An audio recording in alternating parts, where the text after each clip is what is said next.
한국 정치를 풀어내는 토론 사이다. 한국 정치를 풀어내는 토론 사이다. YTN FM 출발 새 아침. 여의도 중계석.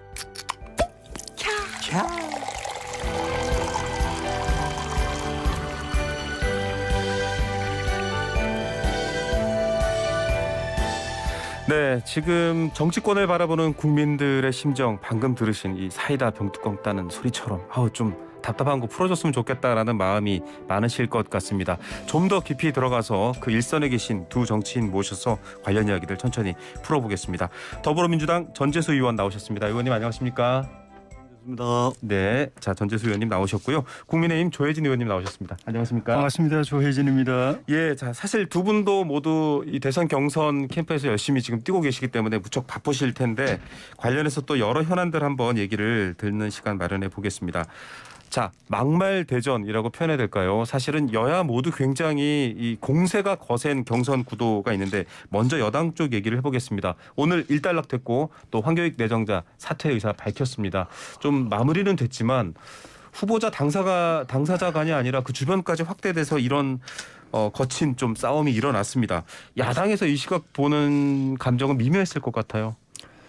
예, 그 여야를 떠나가지고 그 보통 이제 정치권 밖에 있는 분들이 이 정치권을 비판할 때 네. 비판하는 게 너희들 왜 맨날 그렇게 싸우냐, 네. 왜 그렇게 막말을 함부로 하냐, 또는 왜 그렇게 기득권을 못 내려놓고 철밤송처럼 껴안고 있냐 이런 비판을 많이 하는데 이번엔 거꾸로 밖에 계시는 우리 황교익 이 칼럼니스트 이분이 우리 정치권에서도 쉽게 듣기 어려운 그런 좀 어떻게 보면 좀 섬찟한 그런 표현으로 네, 격한 표현을 하셨죠. 예, 이낙연 대표 정치 생명 끊어놓겠다 네. 뭐 이런 걸 하는 걸 보고 야 밖에 있는 분들까지 저러면은 이게 어떻게 되는 거냐. 네. 이 밖에서 정치권 바라보면서 비판하면서 이 욕하면서 배운다는 말도 있는데 뭐 그렇게 된 거냐 싶기도 하고. 네.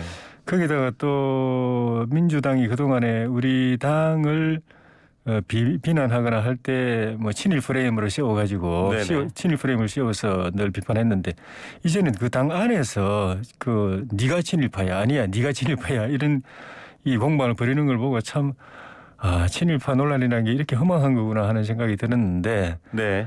저렇게 저게 계속 오래 갈 수 있을까 싶었는데 오늘 뉴스를 보니까 황교익 평론가가 그 경기 그 관광공사 사장 내정자가 네네. 뭐 자진 사퇴할 것처럼 그렇게 보이니까 일단락 되겠네요. 예. 예.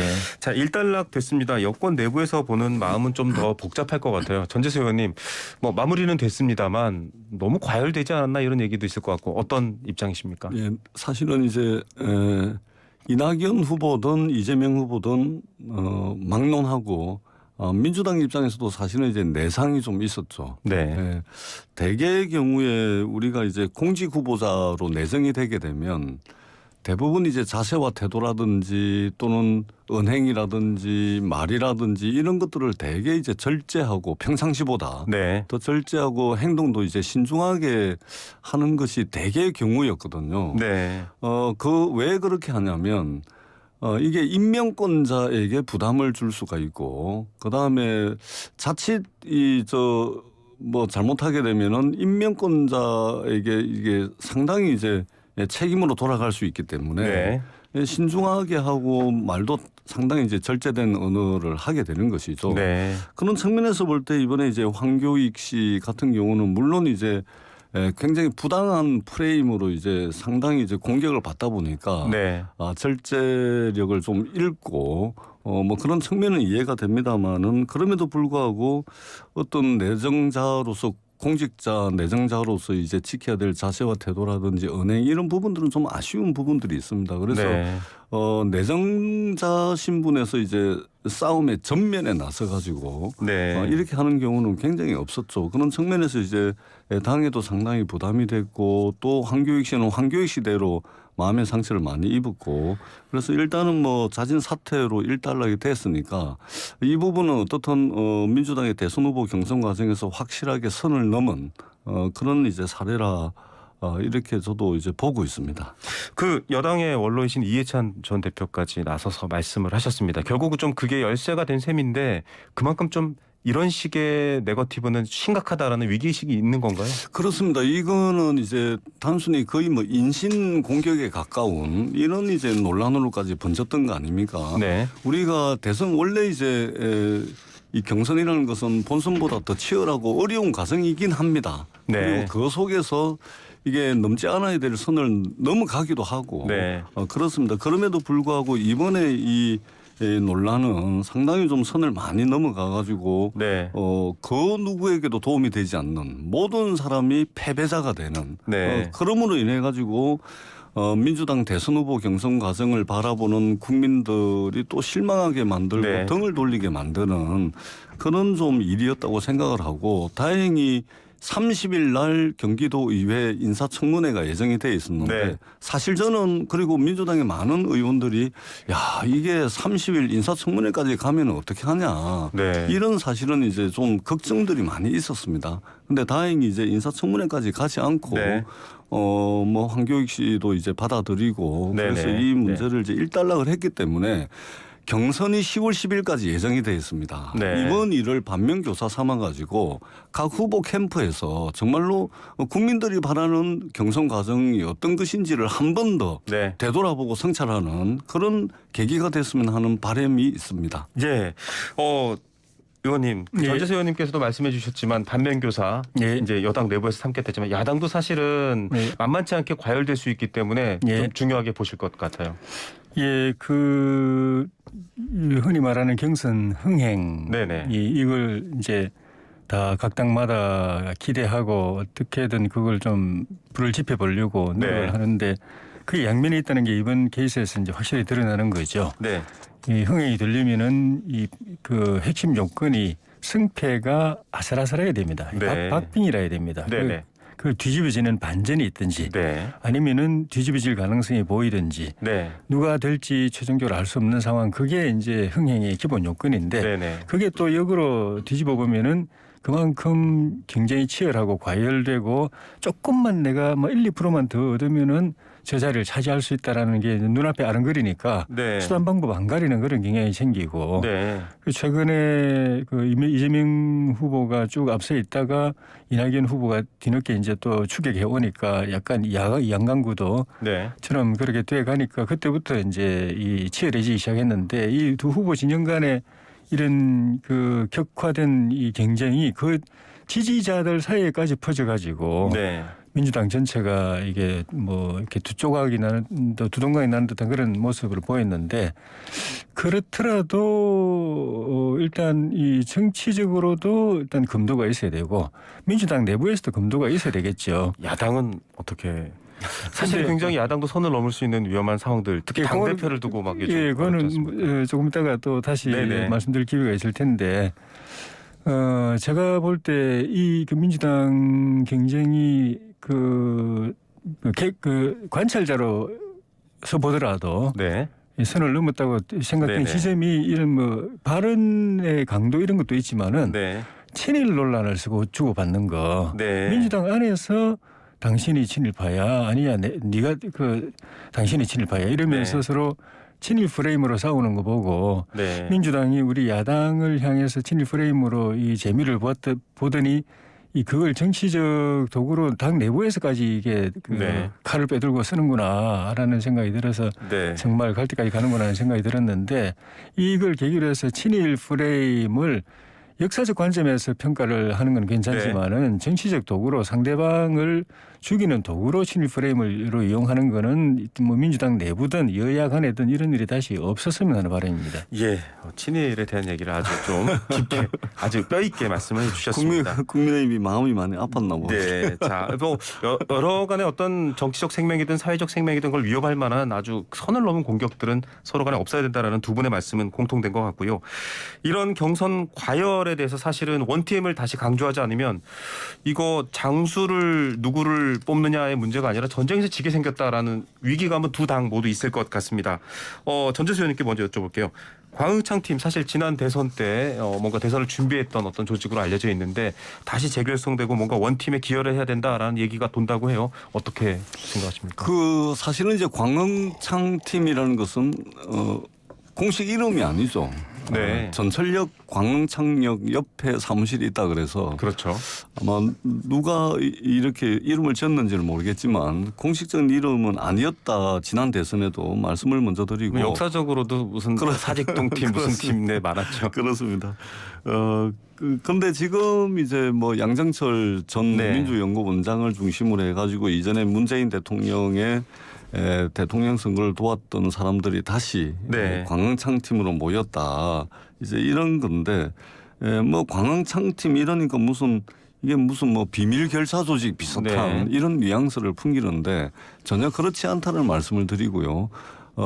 대개의 경우에 이제 선거를 하다 보면 이게 부서도 많고 인력도 많다 보니까 네. 하나의 공간, 한 공간에 모든 그 캠프가 오기 어렵습니다. 네네. 그래서 이제 업무별로 이제 사무 공간을 추가하고 확충하는 과정에서 뭐 다른 빌딩에 입주를 할 수도 있고 네. 그런 차원에서 이제 진행이 됐던 것이고 근데 지금 이제 민주당 대선을 앞두고서 광창팀이 다시 재가동이 됐다. 이것은 이제 전혀 사실과 맞지가 않습니다. 맞지 않다. 예, 네. 제가 얼마 전에도 양정철 원장하고 통화를 했었고요. 네네. 예, 전혀 뭐 대선을 준비한다거나 네. 더더구나 뭐 광흥창팀과 같은 이런 이제 별도의 조직을 만들어서 네네. 당과 별도로 이렇게 준비하는 것은 전혀 없다라는 이야기를 제가 직접 들었고요. 네. 그럼 나중에 대선에 들어가게 되면 네. 뭐 일정한 역할이 있을 수는 있겠죠. 네. 그러나 지금은 이제 전혀 아니라는 말씀을 드리고 예. 그리고 설사 이게 대통령 선거 국면에서 이제 일정한 양 전 원장을 네. 중심으로 이제 일정한 역할을 하게 되면 당내 구성원의 일부이기 때문에 그다음에 정권 창출의 경험이 있기 때문에 네네. 그런 경험들은 당이 잘 받아 안아서 일정한 역할을 부여하지 않을까 저는 그렇게 생각을 합니다. 그런데 네. 지금은 아니라는 말씀을 제가 분명하게 네. 드리도록 하겠습니다. 분명하게 없다. 그러나 정권 창출을 위해서 경험 있는 팀이기 때문에 역할은 할 수 있을 것이다. 조디님 야권에서는 그렇게 바라보시지 않는 부분들도 있죠. 예, 저희야 뭐 이거 직접 이해관계가 없기 때문에 네. 그 말 그대로 이제 평론적 입장에서 이야기할 수밖에 없는데 네. 이번 이 광흥창 팀 부활 기사를 보면서 얼른 이제 떠오른 게 지난 총선 앞두고 양정철 민주연구원장이 네. 서훈 국정원장을 비롯해서 여권의 아주 핵심적인 분들을 만난 게 기사로 쫙 나왔었습니다. 네. 그 만나는 것도 사실은 이례적이고 근데 그런 만남은 되게 굉장히 이 기밀 속에서 이루어지는 거기 때문에 잘 안 알려집니다. 네. 근데 그 기사가 쫙 나왔어요. 그걸 보면서 저는 그 당시에도 이거는 일부러 노이즈 마케팅 하는 것 같다. 네. 그러니까 이렇게 일부러 만나고 그걸 또 어떻게 형태로든지 간에 이제 보도되게 하고 네. 그래서 그걸 통해서 양정철 원장이나 민주연구원 또 민주당 총선 캠페인을 이렇게 좀 위상을 좀 제고한다고 그럴까요? 네. 관심을 모은다고 그럴까요? 그런 느낌이 들었는데 이번에 광흥창팀 부활리 기사도 보면은 기사가 굉장히 길어요. 네. 아주 그 안에서 그러니까 이거는 뭐 누가 단순 취재해가지고 이렇게까지 기사가 나오기 어렵고 거기 또 관계자들 멘트도 다 나옵니다. 네. 그 멘트 중에는 이번에는 특정 주자를 위해서 우리가 움직이는 게 아니고 네, 경선이 진행되고 있는데 10월 10일쯤에 이제 후보가 정해지면은 그 후보를 돕기 위해서 지금부터 미리 좀 준비하는 거다라는 네. 멘트까지 다 나오는 게 이거는 그쪽에서 기자에 대해서 이렇게 흔히 말하는 풀을 해준 듯한 느낌. 네. 쫙 이렇게 설명해주고 기사를 네. 쓰게 한 듯한 느낌.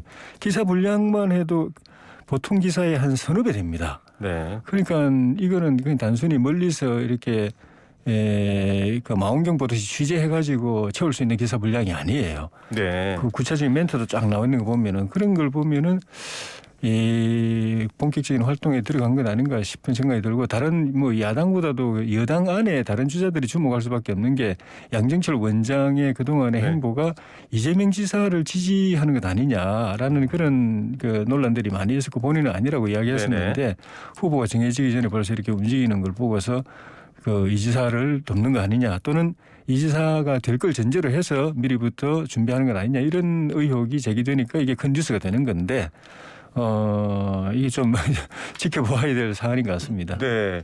전재수 의원님 지금 조혜진 의원님께서 말씀하신 부분들은 이거 뭐 의도적으로 좀 흘린 바도 보인다. 일종의 어느 정도 효과, 좀 홍보 효과도 누리는 것 같고 또 여당이 어떤 일종의 답정남 같은 느낌의 어떤 준비도 있는 것 아니냐라는 의혹도 있으신데 직접 통화해 보셨다고 하니까요, 양 전 원장이랑. 전혀 그렇지가 않고요. 이게 뭐 언론의 기자분들에게 취재를 통한 기사가 아니고 마치 이제 풀로 이제 제공을 해줄 이유가 없고요. 네.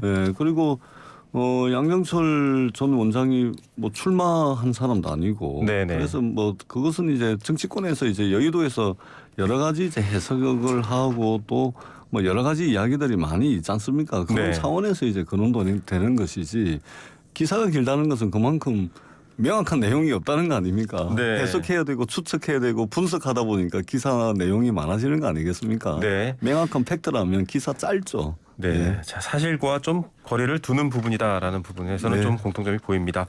다음 이슈는 야당 이슈로 가보겠습니다. 자, 이준석 대표가 젊은 대표로 되면서 사실은 국민적 관심을 받았고 어떤 일종의 그런 밴드웨건 이펙트도 있었다. 이거 굉장히 국민들의 관심을 모았다라고 하는데 정작 대선 국면에서는 지금 굉장히 걱정이 많아요. 전반적인 얘기를 먼저 조혜진 의원님께 들어봐야 될 것 같습니다. 대표를 둘러싸고 지금 많은 논란이 있죠. 그 당 대표 될 때부터 그런 우려가 좀 있었습니다. 아, 네. 큰 바람이 불어서 우리 당의 전당대회를 이렇게 크게 부각시키고 네. 국민의 관심을 한 곳으로 이제 모으고 또 당의 어떤 혁신의 바람을 일으킨 거는 참 고마운 일인데 네네.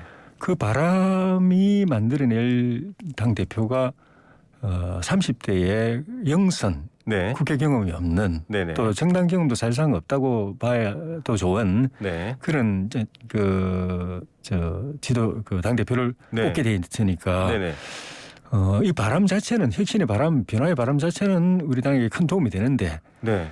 우리가 볼 때 건곤일척의 대회전이라고 말할 수 있는 내년 이 대통령 선거를 앞두고 그리고 이 막강한 이 민주당 문재인 정권을 상대로 해서 정권을 빼앗아 와야 되는 이 큰 전쟁에서 네. 이 30대 영선의 당 대표가 이 최고사령관 역할을 제대로 할 수 있을까?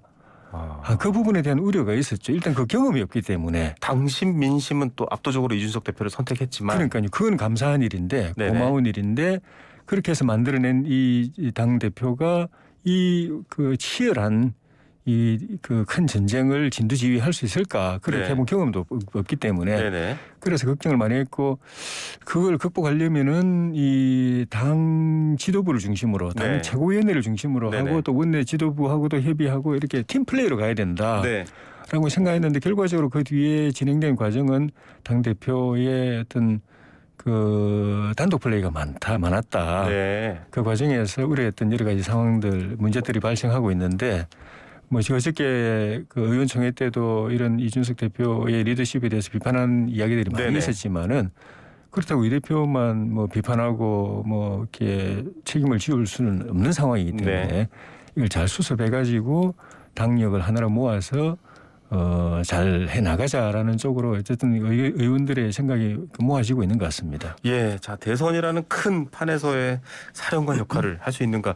사실은 저 젊은 돌풍이 여당에서도 굉장히 신경 쓰는 부분이었습니다. 그래서 젊은 뭐 비서관에 관련된 여러 뉴스들도 나오고도 했는데 어떻게 바라보십니까? 막상 그 바람과 달리 지금 내부는 야당 내부는 조금 혼란도 있기도 하고요.